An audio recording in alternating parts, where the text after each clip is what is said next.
करू कलक मन चित हो प्रशांत त्रिविधि ताप का नाश हो जीवन बनी सुखान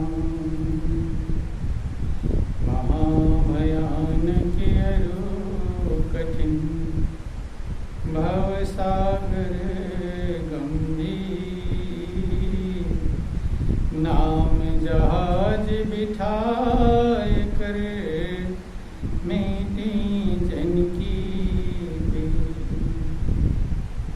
मेरा मुझ में कुछ नहीं जो कुछ है सो तो तेरा तुझको सौंपते क्या लागे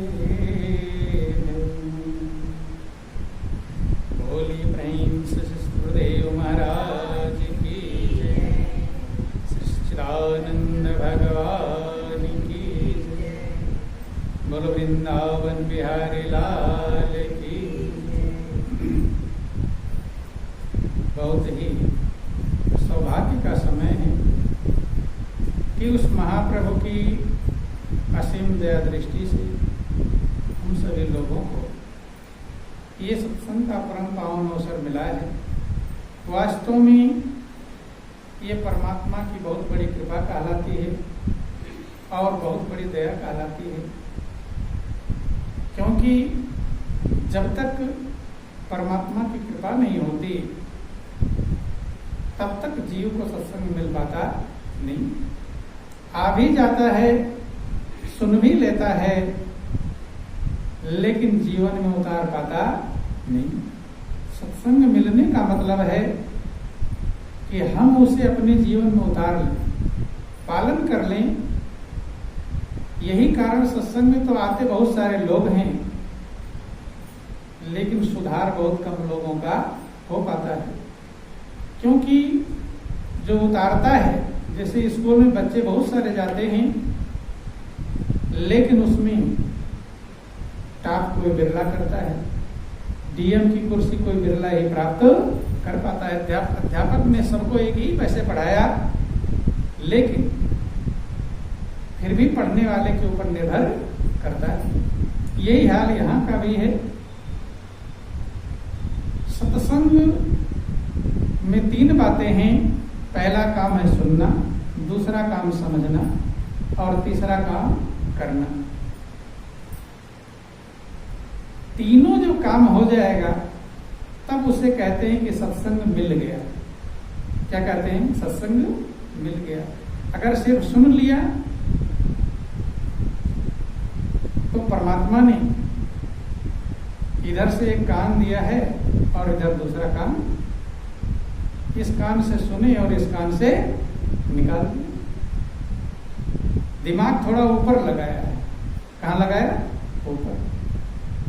तो दिमाग में जाने के लिए चढ़ेगा और सीधे निकलने में आसानी है नहीं।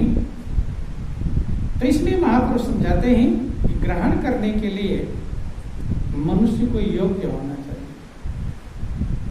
जो जितना योग्य होता है वो उतना ज्यादा ग्रहण कर पाता है, और यही योग्यता आवश्यक है। यही कारण है सुन भी लेते हैं तो कभी कभी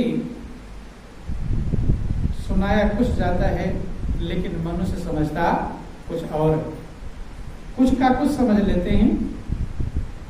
बतलाते एक छोटा सा प्रसंग आपको समझाते हैं। एक गांव का गरीब व्यक्ति था, लड़का। उसकी शादी हो गई शहर में धनी लड़की से, पैसे वाले लोग थे। तो जब एक बार ससुराल गया अपने, तो सब वहां इकट्ठे खाना खाते। गांव में तो अलग अलग बैठकर खाते, शहर वाले इकट्ठे खाते। इकट्ठे जब खाना खा रहे थे तो शहर के लोग रोटियां बहुत छोटी बनाते हैं और गांव वालों को देखेंगे बहुत मोटी मोटी रोटी बनाते हैं। चले जाना राजस्थान में तो शायद एक ही रोटी आप खा पाओ, और कभी कभी एक में से भी कम ही खा पाएंगे। बोलो वृंदावन बिहारी लाल की जय। बाजरे की मोटी मोटी रोटी। तो वो गांव का रहने वाला जो शहर में गया, तो शहर में बहुत छोटी छोटी रोटियां बनी हुई थी। तो बनी हुई थी तो वो क्या किया, एक रोटी एक बार में ही खा जाता। छोटी सी, इतनी छोटी सी फुलका, बहुत जरा सा है। और कुछ लोग छोटा छोटा बनाने में सम्मान समझते हैं कि हमें स्टैंडर्डता गिना जाता है कि छोटी रोटी बना। तो सब परिवार के बैठे थे, पत्नी भी उसके बैठे थे। अब जब उसने देखा, पत्नी ने, अब क्या करे, इशारा किया उसने, पत्नी ने, बोल तो सकती नहीं सबके सामने, उसने इशारा किया, मतलब एक रोटी का 2 टुकड़ा कर लो। कितना टुकड़ा? 2। कम से कम 2 तो कर ही लो, लोग हंस रहे हैं।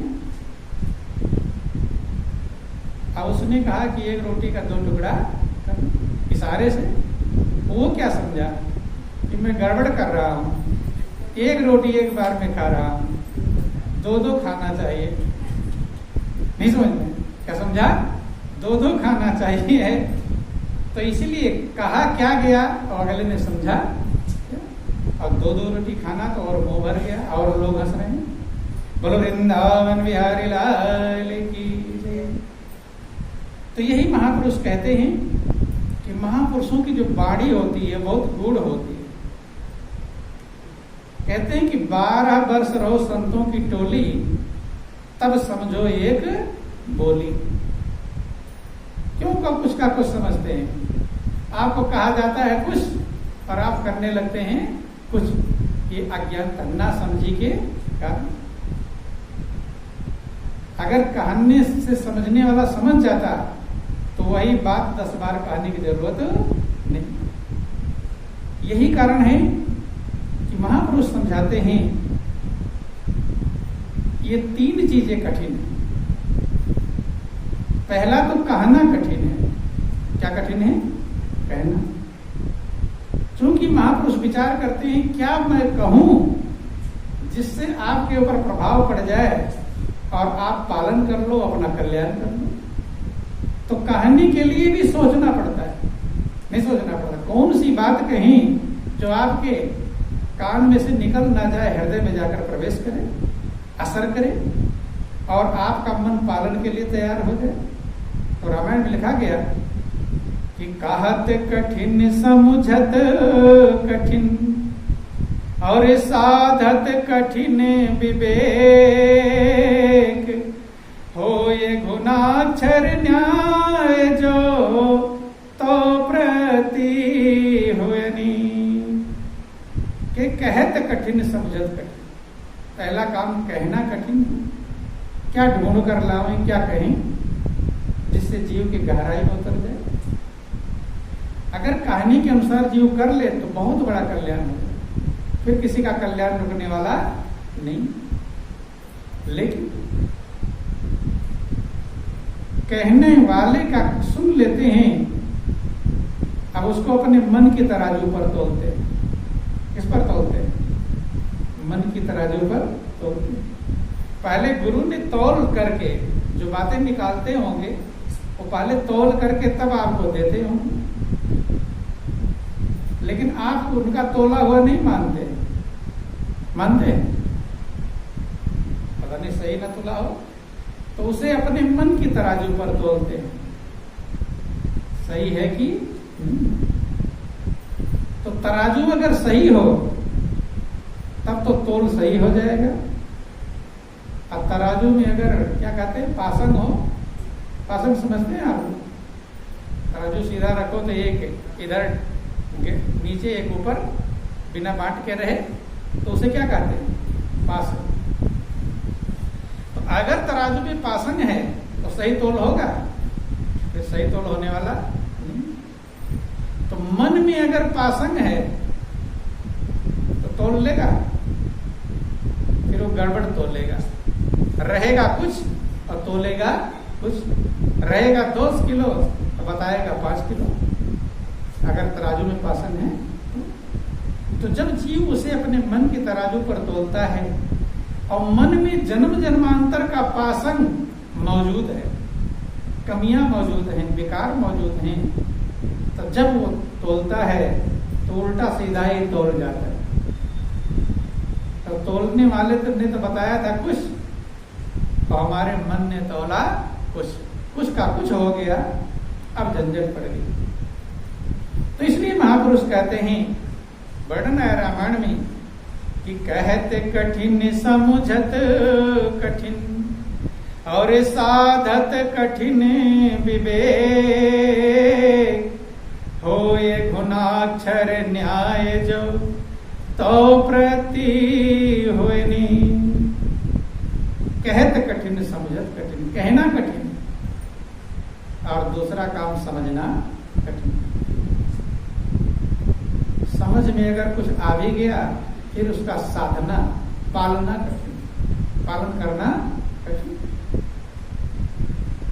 साधन कठिन विवेक, इस विवेक को, ज्ञान को साधना कठिन है। होए गुणाक्षर न्याय, एक कीड़ा होता है जो लकड़ी को काटता रहता है,